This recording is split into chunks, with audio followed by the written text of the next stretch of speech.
እቺ የምታዩት ልጅ መንገድ ላይ ቁጭ ብላ ስታለቀስ ነው ያገኘናትና ምን ሆነሽ ነበር? በደላላ ሆነ ስራ መጣልኝ ተነስቼ ሄድኩኝ በኋላ መጥፎ ቤት ነበር ያጋጠመኝ እና ሰካራሞች ናቸው ልጆቹ የሚጠጡ ናቸው እና በዛም በደረሰብኝ ችግር ያው እርግዝና ተፈጠረ። ወጥቼም እንዳላመልጥ ግቢ ይቆልፋሉ፣ ቤታቸውን ይቆልፋሉ፣ እንድወጣባቸው አይፈልጉም። ከዛም ቀኔ ከገባ በኋላ ነው አስወጥተው ሸራ ላይ የጣሉኝ። ከዛም ወደ የአኪራይ ቤት ተጠጋውኝ። እሱም ገንዘብ የለኝም በሰዓቱ ይሄን ያህል ወር ቤተሰብም እየረዳኝ ነበር ያለሁት። ቤተሰብም አቅም በላይ ሆነባቸው፣ ሊረዱኝ አልቻሉም። በቃ መጨረሻውንም አውጥተው ሸራ ላይ ጣሉኝ። የሆነ ማበሻ ነበረ እሱ ወደ ኤምባሲ ጋር ይረዱሻል ብሎ ይዞኝ መጣ። እዚህ ደግሞ እንደምታየው አውጥተው ጣሉኝ። እናውቀው ነገር የለም ብለው የዚህ መንገድ ላይ እንደምታየኝ ወድቄያለሁ። ልጁን ተደፍረሽ ነው የወለድሽው? አዎ። እና መርዳት የምትችሉ ልጆች ካላችሁ ኤምባሲ የምትሰሩ ሰዎች ማገዝ ያለባችሁ ነገር ካለ አገዟት። አትፍረድ ይፈርድብሃል አለ ያገሬ ሰው።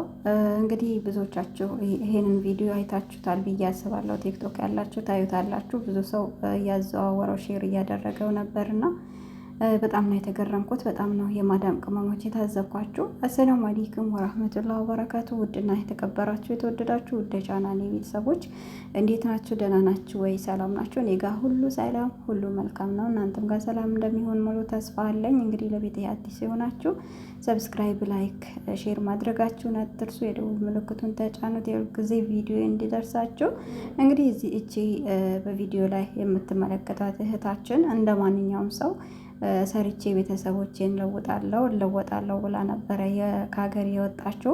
ለመጀመሪያ ጊዜ ከሀገር ስንወጣ ቋንቋ ባለማወቃችን ብዙ ነገሮች ይደርሱብናል እና ብዙ ነገሮችን እናሳልፋለን እና ብዙዎቻችሁ ደግሞ አይ እንደዚህ ካላደረግሽ አንቺ ራስሽ ካልሰጠሽ አንቺ እንደዚህ ካላደረግሽ እያላችኋት ነበረ። እሷ ተናግራለች።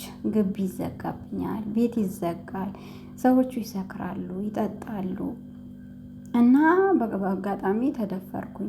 ልወጣም ደግሞ ግቢ ይዘጋብኛል፣ ተዘግቶ ነው የሚውለው፣ ቤት ይዘጋል እና እርግዝና ተፈጠረ። እርግዝና መሆኔን እያወቁ ደግሞ አውጥተው ጣሉኝ ነው ያለችው። ኤምባሲም ስሄድ ምን ያኔ ኤምባሲ ታውቃላችሁ በየወሩ ደሞዝ ይከፈለው እንጂ ለዜጋው የሚያስብ ዱባይም ያለው ይሁን የትም ሀገር ያለው ለዜጋው የሚሰራ አይደለም። ወላሂ ማደንቃቸው ጆርዳኖች ናቸው። የፈለገ ነገር ቢሆን የማዳምን ቤት ሄደው ልጆቻቸውን ያወጣሉ። ብዙ ጊዜ አሁን ትንሽ ጋፕ ብለዋል እንጂ አብዛኛው ጆርዳን ላይ ያሉ እህቶች ነበረ በተለያዩ ነገሮች እየተሰቃዩ የነበሩት። ግን በቃ ኤምባሲ ያሉት ሲደወልላቸው የት ናት ወዴት ናት በቃ ላይፍ ላይ ያሉ ነበረ የሚደርሱት እና የሳውዲውም የዱባዩም የተቀመጠው ሆዱንና ቦርጩን ለማስፋት ብቻ ነው። ማንም ምንም የሚሰራ ነገር የለም። ሰርቶ የሚያሳየም ነገር የለም። ያየነውም ነገር የለም። እስከ ኤምባሲም ደርሰን ደግሞ ምንም ያደረጉልን ነገር የለም። ብቻ ያው አለኩል ያህልን እርስ በራሳችን ተደጋግፈን እርስ በራሳችን የሚመጣብንን ችግር ካልተወጣን ማንም ምንም ያደርገልን ነገር የለም። ሲቀጥል ደግሞ ልጅቷ የደረሰባት ነገር አንዴ ደርሶባታል። በጣም የገረመኝ ኮሜንት ደግሞ ጭንቅላቱ የእንትን የአረብ አይመስልም ስትል ሀቂቃ በጣም አዝኛለሁም ስቅ ያለውም እና ማዳም ቅመሞች የሚደርስብን እኛም የሰው ሀገር ነው ያለ ነው እና የሚደርስብንን ነገር አናቅም።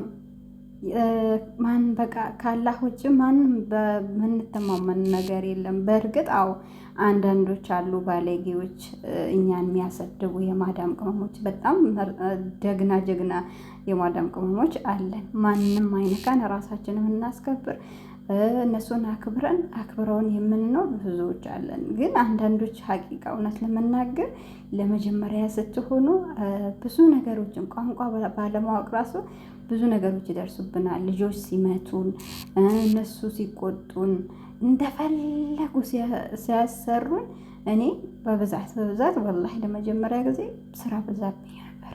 ልጅ አስተኝቼ ልብስ ተወቅስ ነበረ። እናቷ ጋር ይሄድ ነበረ።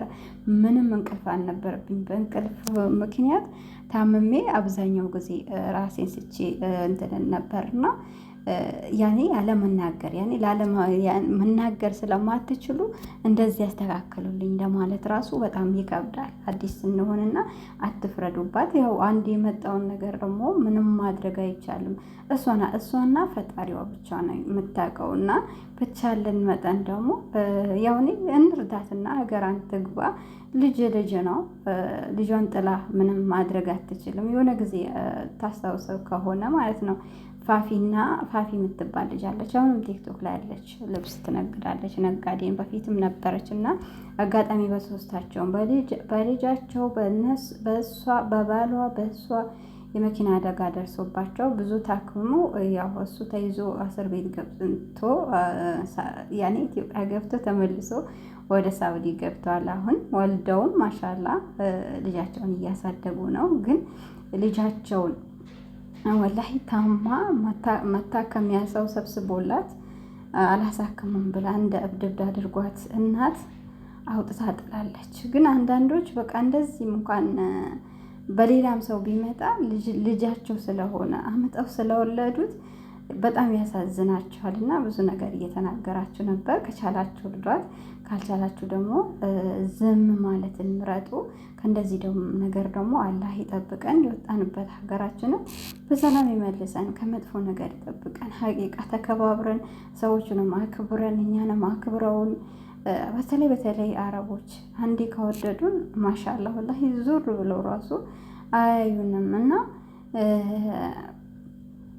ያኔ ብቻ አንዳንድ እኛ ኢትዮጵያኖች በተለይ ትንሽ ሀርድ ነን እና ይሄ ነገርም እኛን ያስበላናል።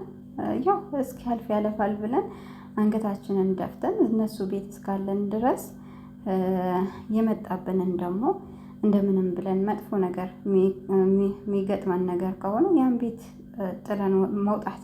ያኔ ኤምባሲ ሂዱ እንደዚህ በሉ ምናምን አልላችሁ፣ ምክንያቱም ኤምባሲ ምንም እየሰራ ስላልሆነ ማለት ነው። እና ያው በእንደዚህ ነገር ራሳችሁን ደግሞ አሳልፋችሁ አትስጡ። ቢያንስ እንኳን እንደኛ ህግ ባይኖረን ህግ አለበት ሀገር ነው ያለነው። እንደዚህ አይነት ነገሮች ሲከሰቱ ወዲያውኑ ማመልከት፣ ወዲያውኑ እንደምንም አድርጎ ወጥቶ ያው ማመልከት ነው ያለብን። ስናመለክት ደግሞ ያው ኤምባሲ ነው፣ ሌላ የምናመለክተውን ነገር የለም። ቀጥታ የነሱ እንትን ነው፣ ፖሊስ ጣቢያ ነው የምንሄደው። ፖሊስ ጣቢያ ደግሞ ከኢትዮጵያ እንትን ምንም ኤምባሲ የሚያገናኘው ነገር የለም። የእኛ ዜጎች ባይረዱን እነሱ ይረዱናል ብዬ አስባለሁኝ። እና አላህ ይጠብቀን። ዋናው ነገር ከእንደዚህ አይነት ነገሮች አላህ ይጠብቀን ማለት ነው። አትፍረዱ ለማለት ያክል ነው። ከቻላችሁ ደግሞ ልጅቷ ሀገሯን ትግባ፣ እርዷት። ምንም የምታውቀው ነገር የለም። እና በመቀጠል ደግሞ ዜጎቻችን የመን ላይ 1.5 ሚሊዮን ሰው እየተሰቃየ ነው እየተባለ ነው። ግን ያው በሰፊው መጣበታለሁ። አንዳንድ ነገር ላንሳ ብዬ ነው። የኢትዮጵያ መንግስት በነገራችን ላይ ያው ጅምላይታችን እያብለጨለጨ፣ ህዝቡ ደግሞ የቤት ክራይ መክፈል አቅቶት ያገባ እየተፋታ እየተሰደደ በየቦታው እየተሰቃየ ነው። እኔ የምለው የኢትዮጵያ ህዝብ ይሄን ያክል ነው ብሎ ማንን ነው የቆጠረው? እኛ ሰው ሀገርም ያለነው ተቆጥረናል ነው? ኢትዮጵያ ብቻ ያለው ነው የተቆጠረው? ሰው ሀገር ያለው እኮ ህዝብ ይበዛል። ዱባይ አሁን እንደ ጎርፍ ነው እየገቡ ያሉት። ሰሞኑ ትንሽ ጋፕ አድርጓል እንጂ ሊቢያ ላይ እንደዚሁ እየተሰቃዩ ነው። ሱዳን ላይ መጥተው እየተሰቃዩ ነው።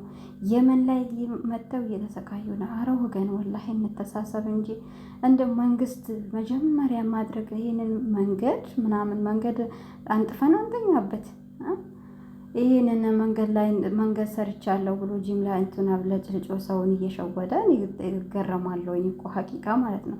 የሌላ ሀገር ዜጋ መንግስት እኮ ወደ ካምፓኒዎችን ከፍቶ ዜጎቹን ያሰማራል። እንኳን ከዜጎች አልፎ የሌላ ሀገር ዜጋ አስገብቶ የገቢ ምንጭ እንዲያደርጉለት ያደርጋል። ይሄኛው ግን ዜጎቹን ጠርጎ ከሀገር አውጥቶ እኔ እንጃ የሆነ የጃዛ ቤት እንትን ጅምላ ይመስል ሁሉንም ቦታ እንደዛ አድርጎ ያለ ሰው ሊያኖረው እሱ አንጥፎ ሊተኛበት ይመስለኛል ሳስበው ማለት ነው። እና ሀቂቃ የመን ላይ ያየሁትን ነገር በጣም ነው ያሳዘነኝ። አላህ እነሱንም ለሀገራቸው ያብቃቸው። አሁን ላይ ደግሞ ሁሉም ቦታ ያው ጦርነት እየተነሳ ነው ያለው። አይታችኋል ሱዳኖች ምን ያክል እንደሚሰቃዩ እንደሚጨፈጨፉ እያያችሁ ነው። ሱዳን ላይ ደግሞ የሀገር ህዝብ ነው ኢትዮጵያኖች ያሉት። ወደ ድንበር ደርሰው ለመሻገር ወደ ዱባይ ለመግባት አብዛኛው በቃ ስደት ላይ ነው ያለው እና አላህ ያው ይጠብቀን ማለት ነው። እናንተንም ይጠብቃችሁ። አላኩል ያህልን ያው ስለ የመን ጉዳይ ቪዲዮን ይዤላችሁ እመጣለሁ። አሁን ቪዲዮን ስላልቆረጥኩት ነው። ለማንኛውም ይሄንን ያክል ካልኳችሁ ይበቃችኋል። በሌላ ቪዲዮ እስከምንገናኝ ደህና ሁኑልኝ።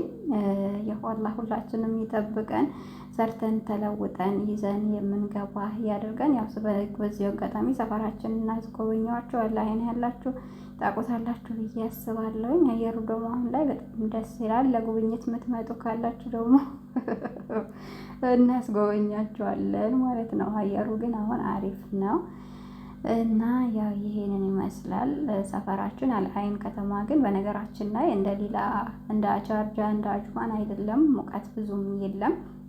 አየሩም ደስ ይላል፣ ስራውም ደስ ይላል፣ ሰውም ደስ ይላል፣ ሁሉ ነገሩ ደስ ይላል እና እኛ ጋር ተቀላቀሉ። እኛ ብቻ ሆነን እንጂ እና ያው እንደዚህ ደስ ይላል ለማለት ያክል ነው። በሉ መልካም ምሽት።